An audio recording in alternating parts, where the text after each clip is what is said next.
할렐루야, 좋은 아침입니다. 오늘도 하나님이 주시는 말씀으로 아름다운 공동체를 세우는 일에 쓰임받기를 소망합니다. 오늘의 말씀은 사무엘하 2장 12절에서 32절 말씀입니다. 본문 내용이 길어서 23절까지만 봉독하겠습니다.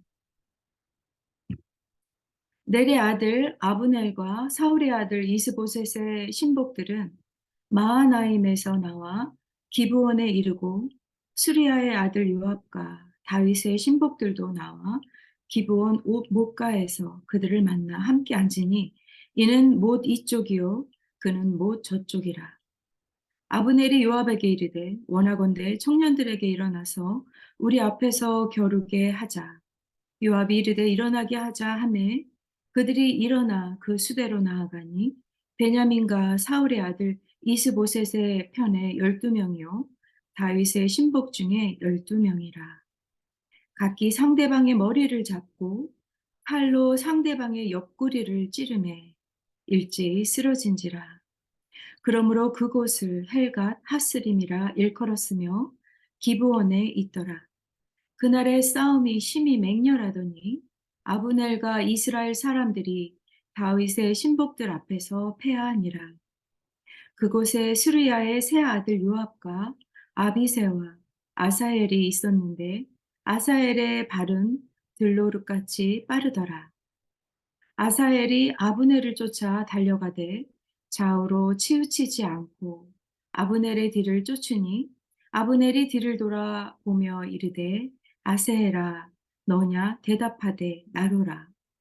아브넬이 그에게 이르되 너는 왼쪽으로나 오른쪽으로나 가서 청년 하나를 붙잡아 그의 군복을 빼앗으라 하되 아사엘이 그렇게 하기를 원하지 아니하고 그의 뒤를 쫓음에 아브넬이 다시 아사엘에게 이르되 너는 나 쫓기를 그치라. 내가 너를 쳐서 땅에 엎드러지게 할 까닭이 무엇이냐? 그렇게 하면 내가 어떻게 내 형 요압을 대변하겠느냐 하되 그가 물러가기를 거절하매 아브넬이 창 뒤 끝으로 그의 배를 찌르니 창이 그의 등을 꿰뚫고 나간지라.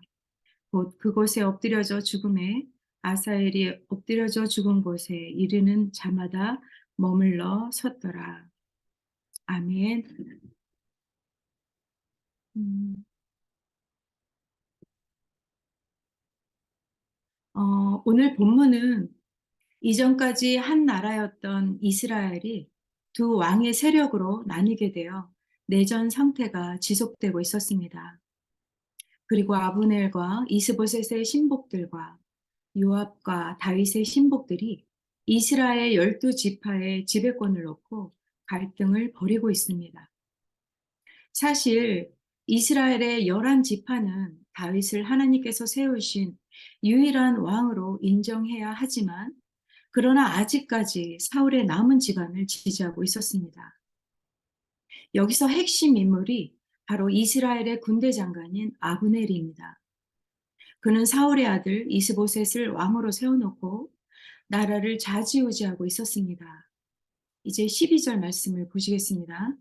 아브넬과 이스보셋의 신복들이 마하나임에서 나와 기브온 못에 모입니다. 그리고 뒤이어 요압과 다윗의 신복들도 기브온 못가에서 그들과 함께 앉아 이 못을 누가 먼저 차지하느냐 하는 다툼이 일어났습니다. 이 기브온이라는 곳이 어떤 곳이길래 서로 차지하려고 하는 걸까요? 기브온은 지리적으로 가나안의 중심지입니다. 그리고 그곳은 우물들이 많았고 무엇보다 이곳을 먼저 차지하면 수천 명이 여러 달 동안 마실 수 있을 정도로 많은 물을 저장하는 저수지가 있었습니다. 이때 아브넬이 요압에게 이러한 제안을 합니다. 14절입니다. 아브넬은 자신들의 힘을 과시하려고 대표들만 나와서 승부를 가르자고 합니다. 양편에서 노련한 용사 12명씩을 택하여서 서로 적의 머리를 잡고 칼로 옆구리를 찔러 죽이는 게임입니다. 그러나 아브넬 측이 월등한 힘을 가지고 있었음에도 불구하고 모두 다 끔찍하게 죽고 말았습니다. 그들은 서로에게 친구요, 가족이요, 동료였지만 무모한 싸움으로 모두 다 생명을 잃게 되었습니다. 이 대결은 양쪽의 군대 장관들의 개인적인 명예와 자존심을 위한 대리전이었던 것입니다. 이렇게 16절에 이 치열한 싸움을 헬가 타스린, 칼의 들판이라고 부르게 됩니다. 그 후 아브넬과 이스라엘 사람들이 다윗의 신복들 앞에서 패하고 다윗의 승리로 돌아가게 되었습니다. 이렇게 아브넬의 속셈은 무엇이길래 무모한 싸움을 벌인 걸까요? 그는 권력과 탐욕에 눈이 어두웠습니다. 그래서 애꿎은 청년들이 죽게 하고 결국 유다와 이스라엘 간의 전쟁이 전면전으로 확대되고 말았던 것입니다. 이들의 마음속에 깊이 자리 잡은 권력과 욕심이 자기 종족을 죽음에 이르게 하기까지 한다는 것을 우리에게 보여주고 있습니다. 그러므로 싸움은 우리에게 유익을 가져다 주지 않는다는 것을 기억해야 합니다. 우리는 싸움이 아니라 사랑으로 하나 되고 화합하도록 해야 합니다. 이제 이 싸움의 결과로 18절부터 아사엘이 도망가는 아브넬의 뒤를 쫓아가는 내용이 나옵니다. 아사엘은 수리아의 아들로 다윗의 조카이자 가까운 친척입니다. 그는 다른 형제들보다 달리기에 능숙했습니다. 그래서 빠른 속도로 아브넬의 뒤를 쫓아갔습니다. 이때 아브넬은 자신을 쫓아오는 아사엘을 향해 계속 따라오면 죽이겠다고 경고를 합니다. 그러나 아브넬의 경고를 듣지 않는 아사엘은 어떻게 됩니까? 23절입니다. 아사엘이 아브넬을 계속 쫓아가다가 안타깝게도 창의 뒤끝에 찔려 죽고 맙니다. 아사엘은 그 스스로 죽음을 자처한 것이 되어버렸습니다. 그런데 아사엘은 왜 따라오지 말라는 소리를 듣고도 길을 쓰고 쫓아갔을까요? 그는 아브넬에 대한 미움과 원한 때문이었을 것입니다. 그러나 본문 22절에 아브넬은 아사엘과 싸우기를 원하지 않았습니다. 26절에도 칼은 참혹한 일만 만든다며 우리가 형제끼리 그렇게 할 필요가 있느냐라고 한 것을 보면 아브넬은 동족끼리 서로 죽이는 것을 원치 않았습니다. 그런데 아사엘은 그 미움을 자기 스스로 이기지 못하고 아브넬을 뒤쫓다가 결국 자기 자신이 죽게 됩니다. 이렇게 미움은 미워하는 상대를 죽이는 것이 아니라 먼저 자기 영혼을 죽이는 것을 보게 됩니다. 그래서 성경은 로마서 12장 19절에 이렇게 말씀합니다. 내 사랑하는 자들아, 너희가 친히 원수를 갚지 말고 진노하심에 맡기라 기록되었으되 원수 갚는 것이 내게 있으니 내가 갚으리라라고 주께서 말씀하십니다. 우리는 스스로 원수를 갚으려 하지 말고 하나님의 손에 맡겨야 합니다. 왜냐하면 원수 갚는 것이 내 손에 있지 않기 때문입니다. 이렇게 허무하게 아사엘이 죽자 요압은 부하들을 데리고 아브넬을 뒤쫓아갑니다. 24절입니다. 그러나 그들은 물이 풍성한 기아의 맞은편 안마산까지 확보했음에도 불구하고 더 이상 해가 져서 싸울 수가 없게 됩니다. 이때에 쫓기고 있던 아브넬이 또다시 요압에게 경고합니다. 26절부터입니다. 아브넬이 요압에게 외쳐 이르되 칼이 영원히 사람을 상하겠느냐? 마침내 참혹한 일이 생길 줄을 알지 못하느냐? 내가 언제 무리에게 그의 형제 쫓기를 그치라 명령하겠느냐? 요압이 이르되 하나님이 살아계심을 두고 맹세하노니 내가 말하지 아니하였다면 무리가 아침에 각각 다 돌아갔을 것이요 그의 형제를 쫓지 아니하였으리라 하고 이들은 서로 형제와 같은 민족임에도 불구하고 서로 칼을 겨누고 죽이려고 합니다. 그렇게 형제를 향하여 칼을 겨누었을 때 그것은 자기 자신에게 칼을 겨눈 것이나 마찬가지입니다.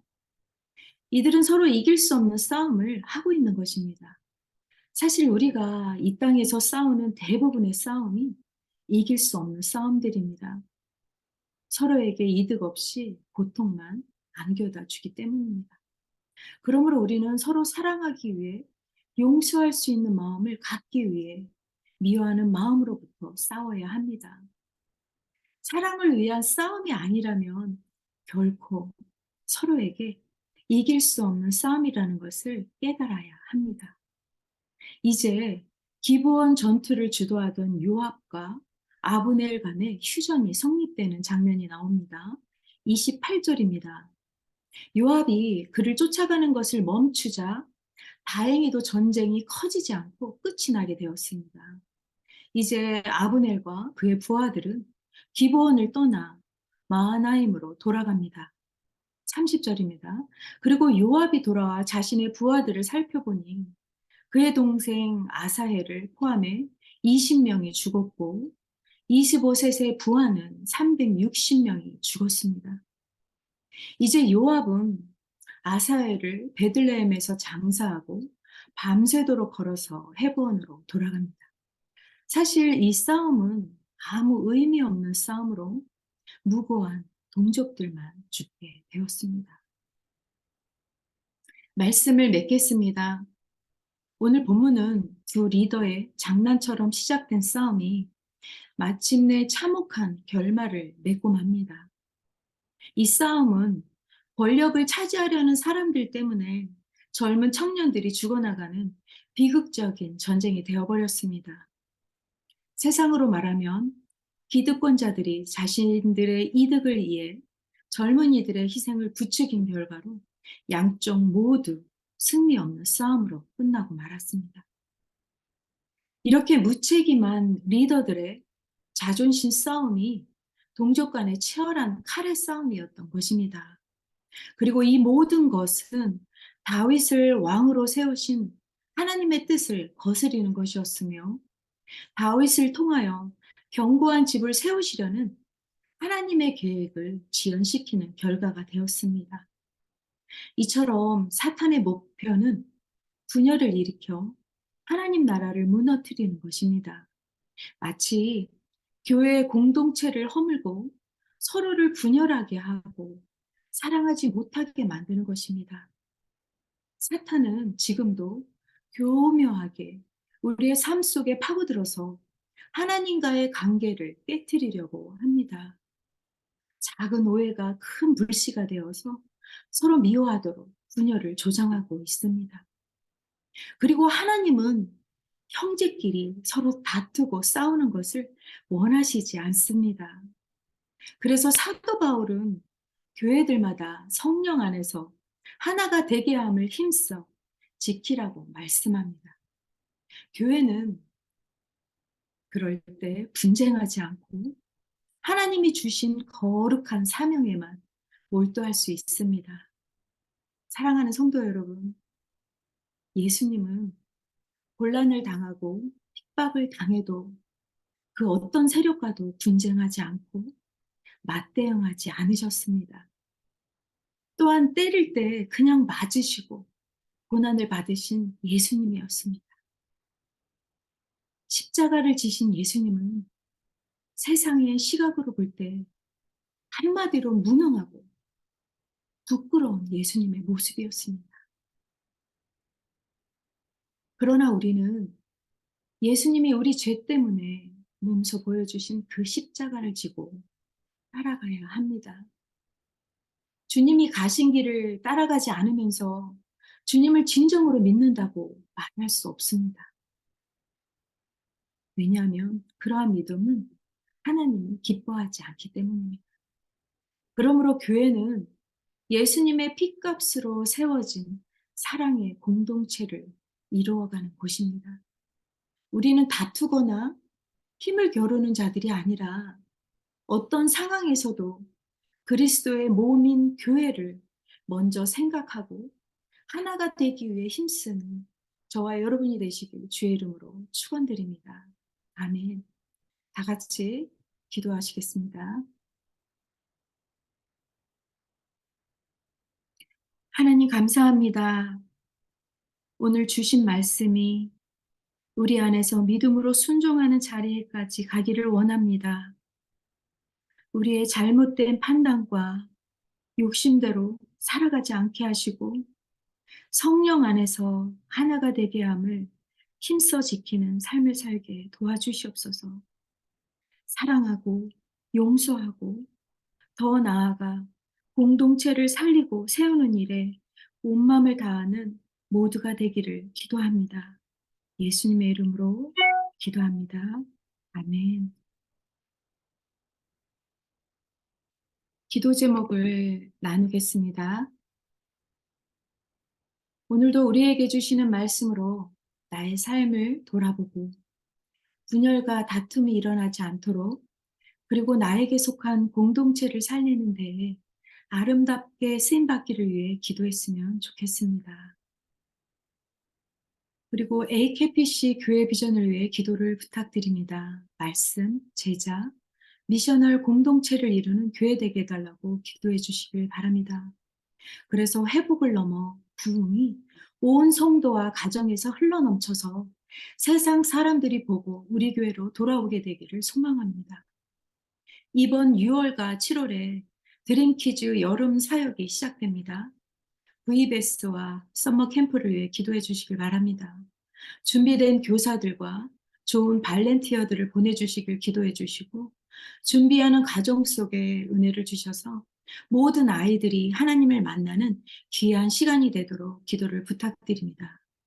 이번 달 선교 중보 기도는 짐바브웨 문현식 선교사님이십니다. 그리고 우리 교회 환우들을 위해 잊지 않고 계속 기도를 부탁드립니다. 그럼 이 시간 다 같이 기도하신 후에 일상으로 돌아가시겠습니다.